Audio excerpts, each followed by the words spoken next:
If or when you win the fight this weekend, there's Shiraz out there. When would that take place, if anything? And what would you do differently to win that fight compared to Berlanga? I just feel like me and Berlanga are two completely different fighters, two completely different skill sets, and that's a fight with Shiraz that I would love. Another fight is Munguia, and I feel in all those fights I'd come out on top. But for now, I'm 100% locked in on Sadjo and taking care of business this Saturday. What challenges do you think Sadjo...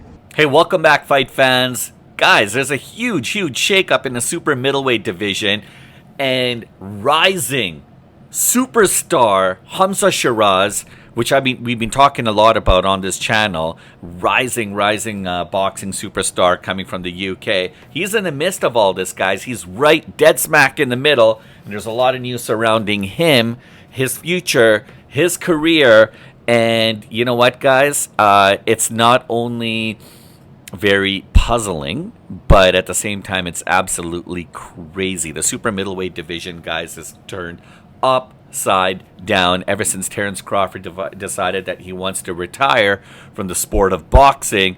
And now, all of a sudden, the sanctioning bodies are coming out and starting to order their mandatory fights.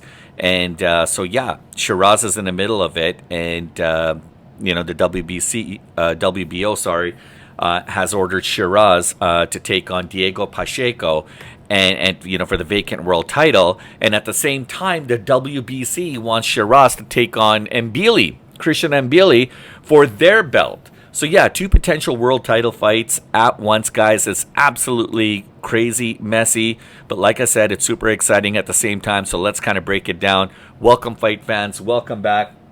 I'm your host, Shiraz. Welcome to Duality 7X.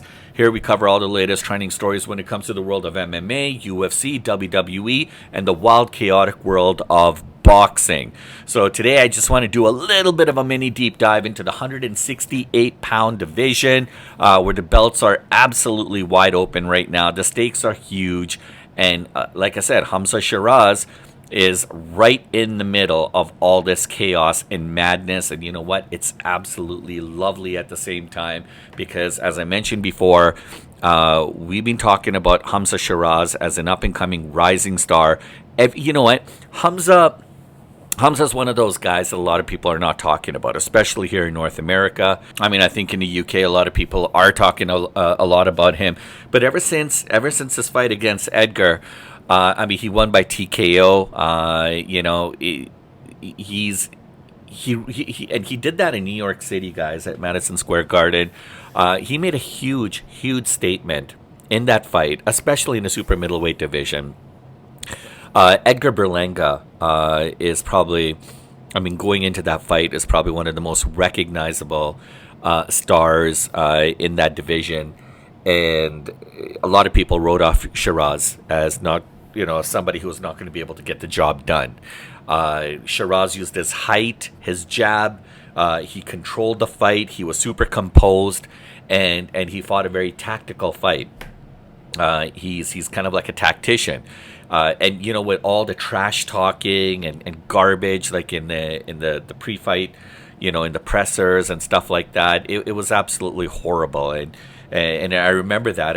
I remember seeing Oscar De La Hoya sitting right next to Shiraz, and Edgar was just trash talking, and Shiraz was just composed. He was really smooth. He was, I'm not saying he was quiet, but he didn't resort to the low blow garbage that was coming out of Edgar's mouth. And Oscar actually was speaking on behalf of Shiraz too, and he was kind of going back at Edgar, and he's like, "Listen, man, you got to slow down here. It's what you're saying is just utter garbage." But at the same time, Shiraz was able to prove himself, and he beat Edgar in such decisive fashion. And he won by TKO. And prior to that, he took on Austin Amel Williams. He won by TKO in that one as well too. That was a beautiful career-defining moment, and that happened actually back in June of 2024. The Edgar Berlanga fight was in December. So Shiraz is also known for being able to fight months after.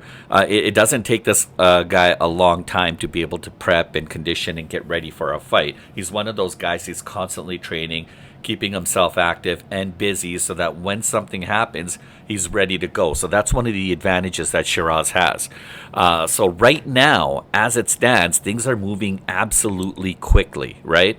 So now that the WBO has ordered Shiraz to take on Diego Pacheco, they've given him a 20-day deadline for his camps to be able to respond, and before those deals go into like purse bids, right? So yeah, things are moving pretty fast. It's going to be interesting to see what happens. Remember, I think Shiraz is ready to go, and he's got a lot of power. He's got unbelievable skill, and I think this would be absolutely, and it'll be an amazing opportunity. The question comes down to is, what does Shiraz want to do? Is he going to be taking on Diego Pacheco for the WBO title, or is he going to fight Christian Mbili for the WBC title? And so, I think Pacheco, on the other hand, I mean, yes, he's undefeated, and the WBO is slowly trying to build. I mean, it's really hard to say exactly what the WBO is trying to do, but I think what they're trying to. I mean, let's look at the facts, right? I mean, Diego Pacheco beat Kevin Lila Sadeo. And that was by unanimous decision. And even after surviving a knockdown in the 8th round, both of these guys, unbeaten, they were both touted as future superstars. And honestly, that fight in itself was absolutely unbelievable, right? So Diego Pacheco also brings a lot of skills to the table. But when it comes to Diego Pacheco and Hamzah Sheeraz, no doubt, I think Hamzah Sheeraz has got this one, right? And so now, meanwhile, when we're looking at the WBC landscape, right, I mean, things get a little bit more interesting, right? Because obviously, the guy who had that title, Terence Crawford, there was a lot of drama that was surrounding Terence, how he didn't want to pay the fees, after his unbelievable fight against Canelo Alvarez, and then there was a whole drama that ensued about him not wanting to pay the mandatory fees, and then you had Mauricio Solomon, coming out and talking about how he tried to reach out to Terence Crawford's camp, his managers, including Terence Crawford himself, and everybody, including Terence Crawford, apparently ghosted the WBC.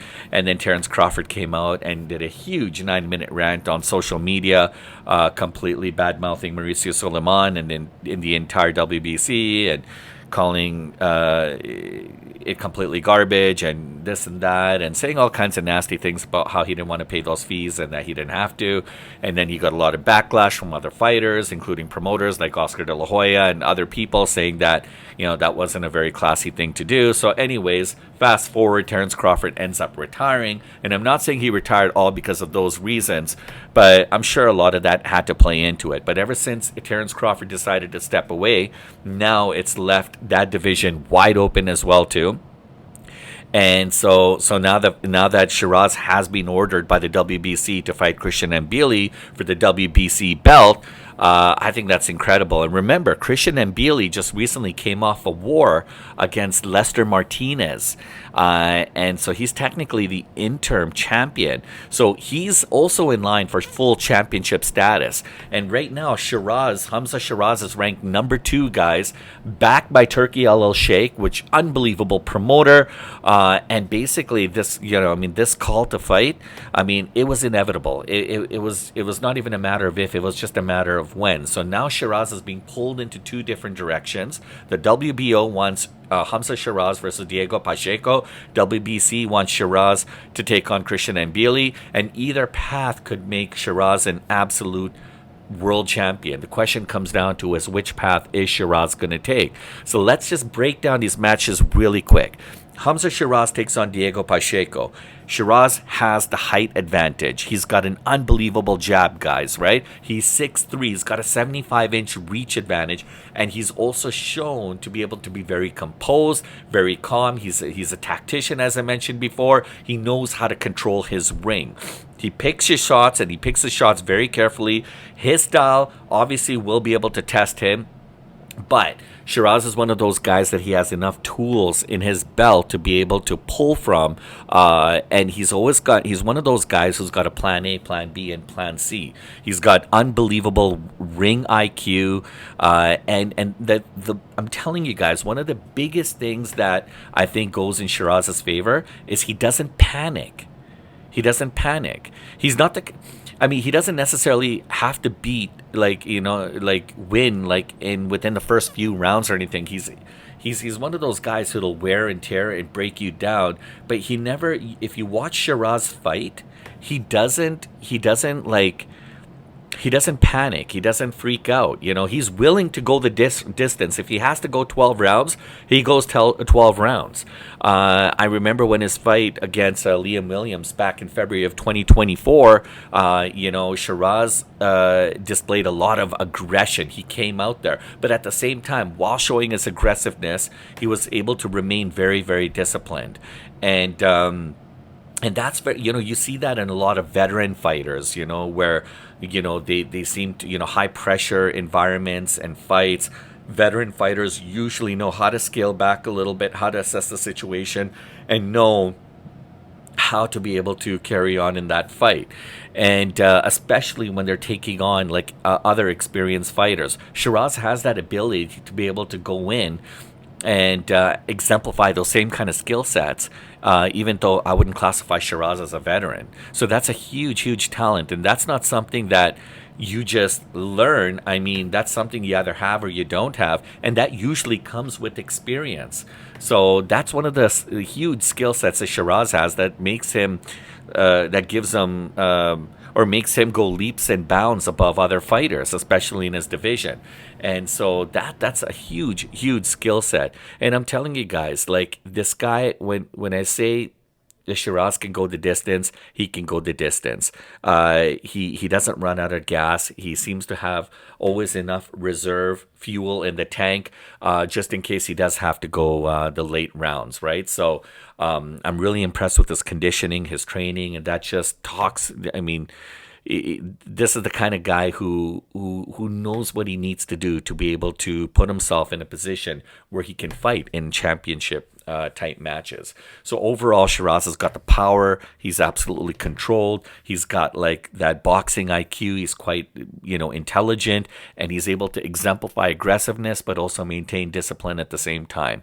For him to be able to transition from middleweight to super middleweight to the 168-pound field, that's kind of like a no-brainer. He's proven it. He's done it. I think he's ready for world title opportunities.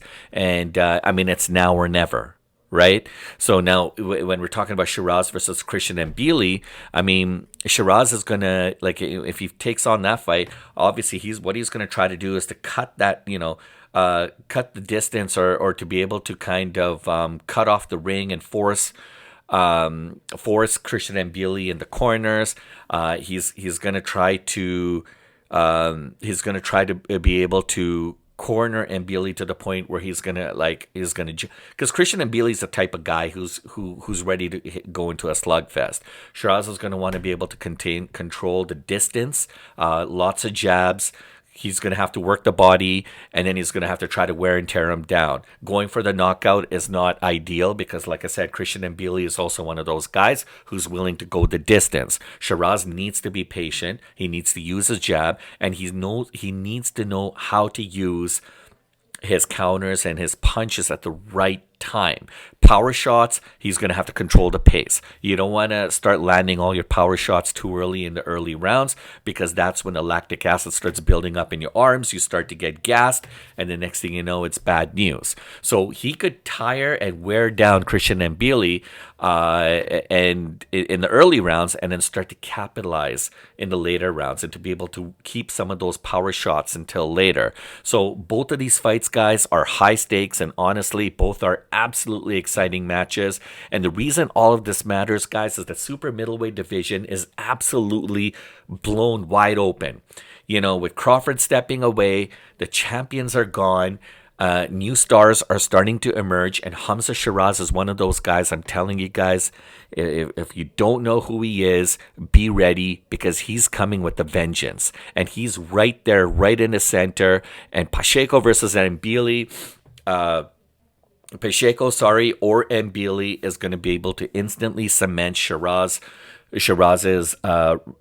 position as probably one of the best top fighters in the super middleweight division at 168 pounds.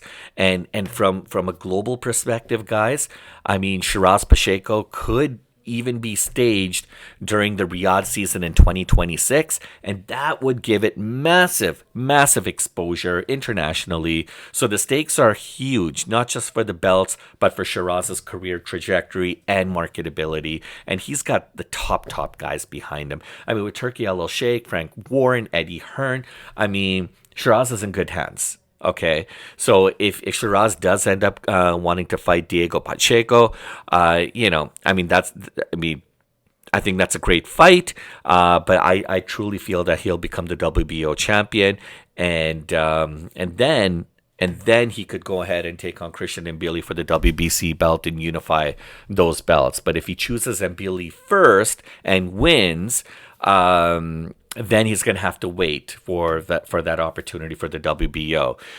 So it's going to be really interesting. I mean, either scenario is going to be able to skyrocket Shiraz and his career, and as I mentioned, really put him as a formidable force in the super middleweight division. And this division is about to get extremely competitive. And if he wins both, I mean, that's legacy territory, guys. And I truly feel that he can do it, right? In my opinion, I think Shiraz is absolutely ready. He's got the size, the power, as I keep alluding to, and he's got the discipline and the boxing IQ, guys, right?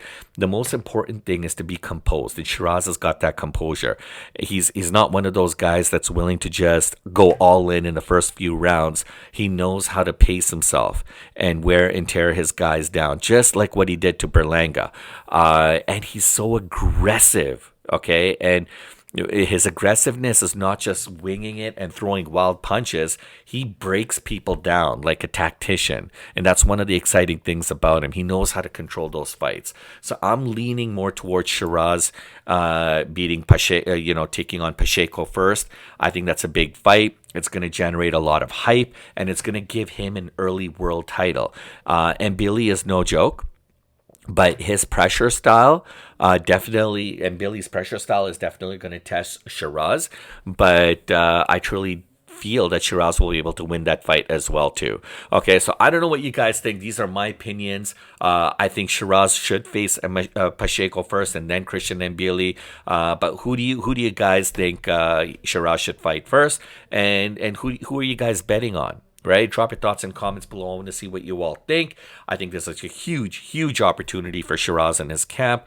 And I think it's an amazing, I think the super middleweight division is just getting absolutely insane and more exciting. With Terrence Crawford gone, guys, don't feel sad. The boxing, that particular division especially, has got some unbelievable talent, and you guys are in for a treat. So let's be real, guys. Beyond the belt, Hamza is showing a lot of marketability and personality as of late. He's confident, he's calculated, and clearly he's enjoying his rise, right? You can see it in how he dismantled Edgar Berlanga. If you don't believe me, go back, watch it. There's plenty of videos on YouTube. He's not just a fighter. This guy is one of the rising stars from the UK.